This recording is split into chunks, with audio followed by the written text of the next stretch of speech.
Hawkins here with Chickenhawkfarmstead, and today we have something really awesome to unbox. That thing! It's gonna be cool. Let's check it out.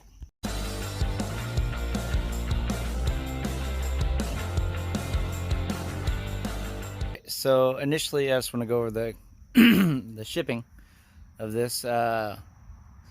Picked it up at a FedEx freight location. It was going to be delivered to the property, but I didn't want to do that because, as you can see, the road's right there and a semi cannot fit in our driveway.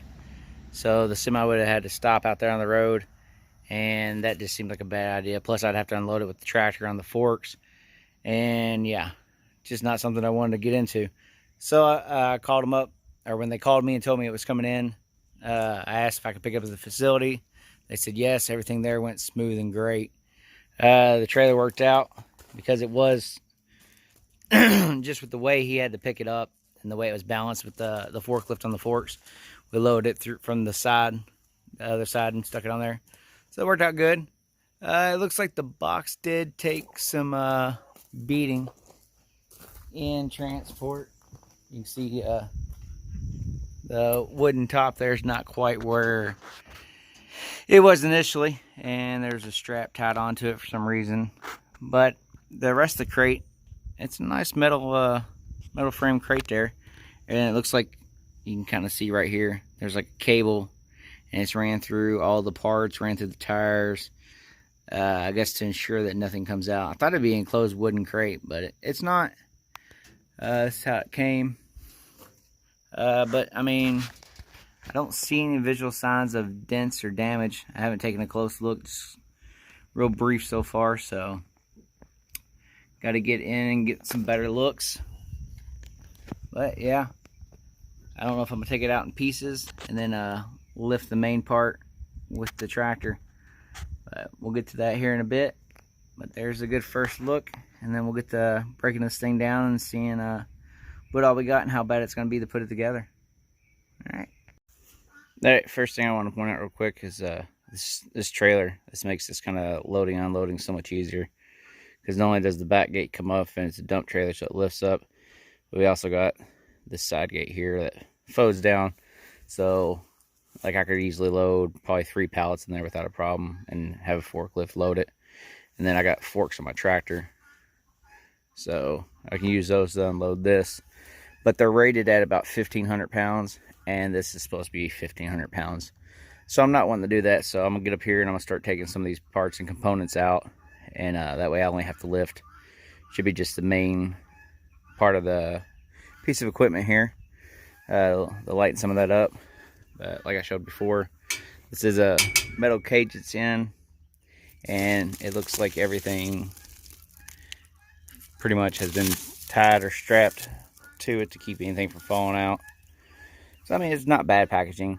I would kind of prefer if it was all sealed up, because you can see we got some small bags here. You know, if there was like a wood frame around this, and then even on top, which I don't think they would do that. You can see there, if they were going to put something on top of it, it'd be smashing down. But they didn't. Everything looks good so far. I haven't found any dings or nicks. But I'm going to get to cutting this thing, or not cutting this thing, getting this strap undone and getting this thing unloaded so we can get it put together.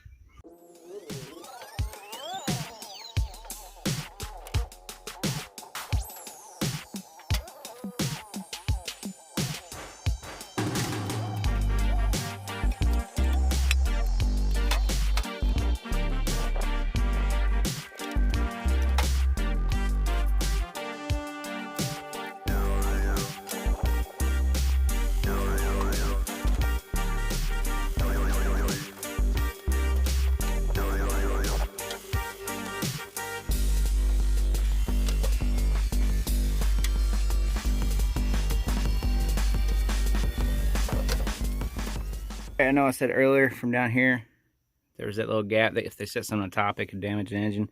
And everything looked good. But then, started getting it opened up, climbed up here, and yeah, exactly that looks like what's happened.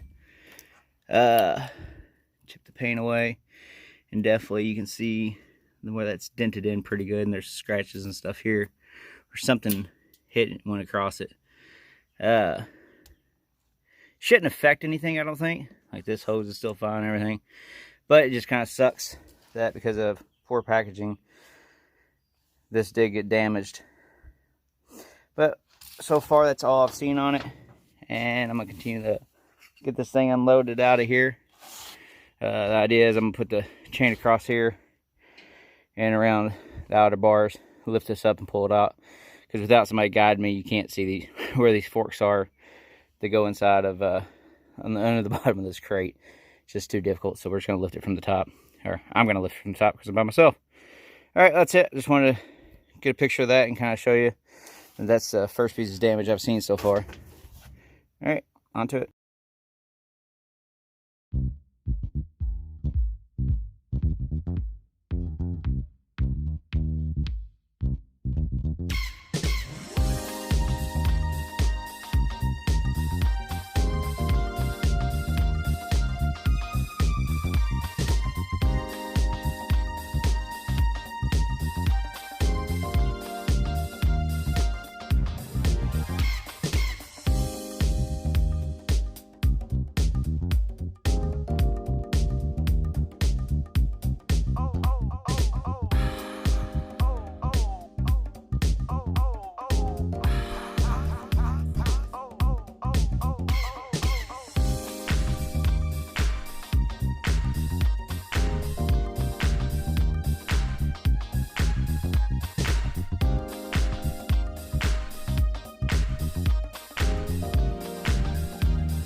Alright, I'm going to try to show some tips on the way.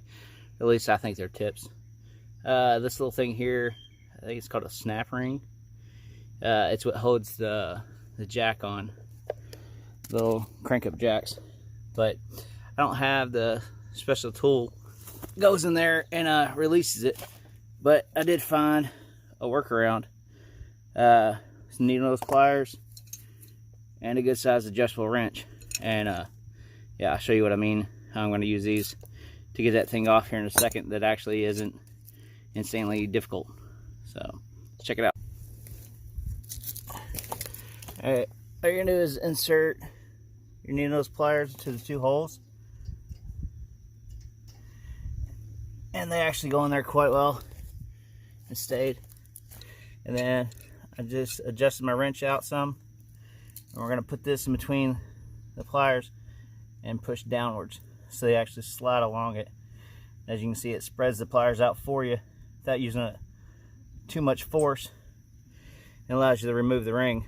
And you can use the same technique to put the ring back on. You can see, close it, just let it slide off the end, close it down, or to expand it out, push it down. Alright, well, I'm going to get this other jack on and hopefully get the tire on here in a second.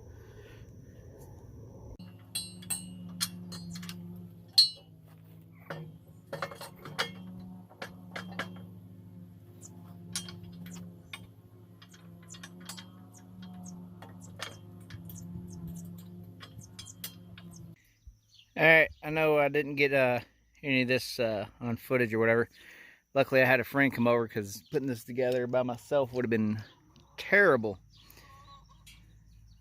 It's not quite completely done yet. I still got, those are the brackets for the seat, and then we have the hitch that goes on the back there. Then I gotta fill it up with fluids, and it should be ready to roll. But wanted to give some shots of this. All these hoses were already hooked up, and these cylinders weren't quite labeled, but between the hose length and then the cylinder size, the bigger cylinders on the bottom, is basically how that went. Wasn't too bad overall. You can see it there. And then we got all of our fixtures. And then one thing that we messed up on that we should have fixed, but we didn't. It was too late once we noticed. To do all of our grease points, you can see these are over here, but all the rest are on the other side. So it would have been nice if we had flipped these two pins, and then we could have had everything on the same side. But there it is. I'm really liking this thing so far. Alright. Oh, one thing I wanted to point out, when we were taking these pins here out to put the cylinders on, these pins were different lengths, because this one down here is the biggest, and yeah, we kind of got those mixed up at one point, but realized what we had done. So, and I believe these two hoses here, I have to take that off, and these go inside of there to keep them up and out of the way some. And then one thing I noticed too that I didn't even think about is you have another hydraulic line under here, and that's how we get our left and right shift. So, all right, let me get this seat put on and get some fluid put in this thing. See what happens.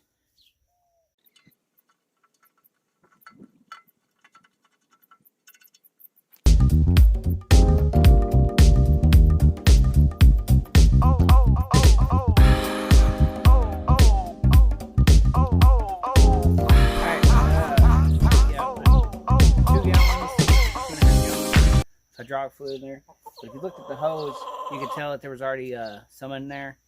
And when I looked at the gas, or the engine's already full of oil, and it definitely already had gas in it. So it looks like when they got it at the place where they sell these, I guess they go ahead and fire up the engines and check them out, make sure all that's good.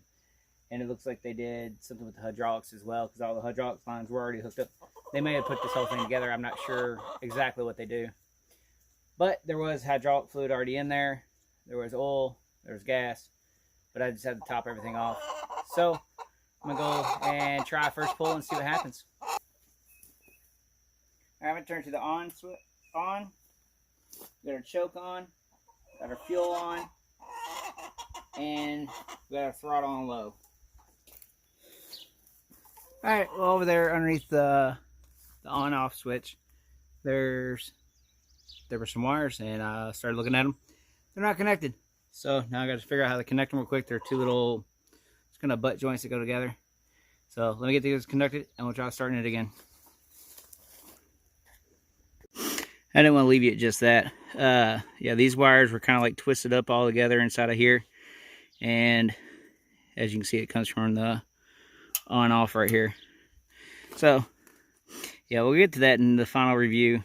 But these instructions are lacking a lot. Like, that's a pretty critical thing that, you know, hey, let me know about that. And yeah, like I said, I got to figure out how this, I guess, slips into this one somehow, or vice versa. Looks like on this one, the silver one's on the outside and the gold one's on the inside. So, all right, well, I'm gonna try to get these together real quick. When we get back, try starting it again. Now I got the wires reconnected, and it's on. Law idle, choke solidly on. Let's try this again.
Alright, yeah, it took a little bit.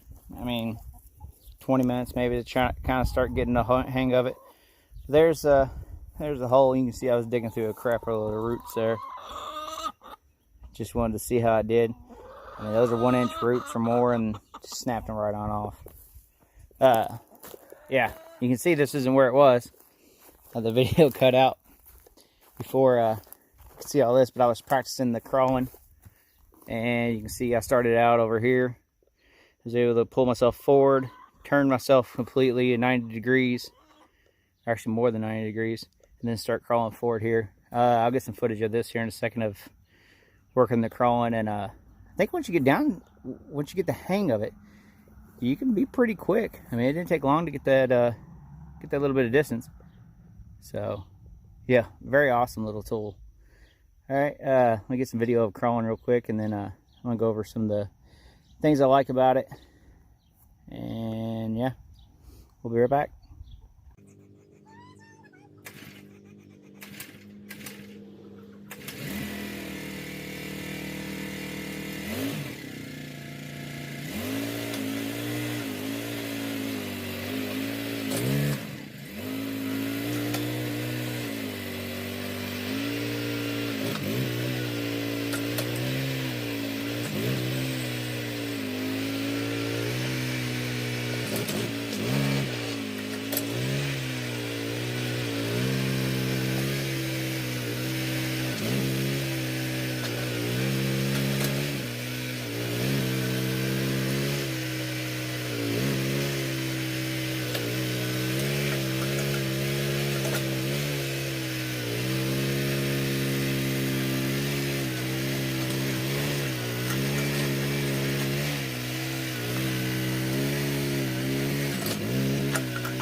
Alright, well, I want to do a quick recap.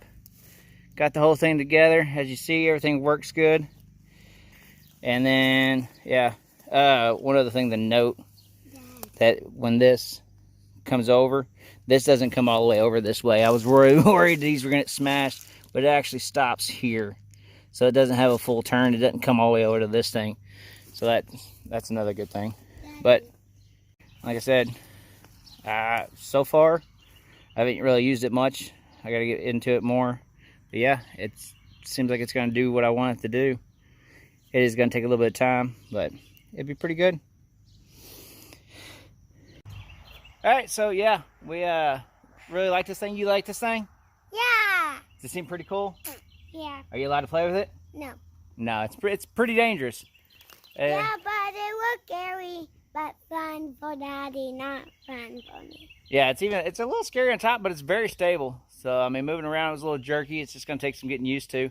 I mean, what you saw there, I practiced the whole 5 minutes worth, I guess. So, keep out. We're going to have some more videos coming up on this. I'll leave links to this company. Because, like I said, the Harbor Freight ones, we couldn't find them. You know, I was going to go with it. And actually, this one seems to have worked out a lot better. Because for just a couple $100 more, I think got a lot better deal. So, all right. So what should we tell them? Let's and And have a good one. I'm going bye.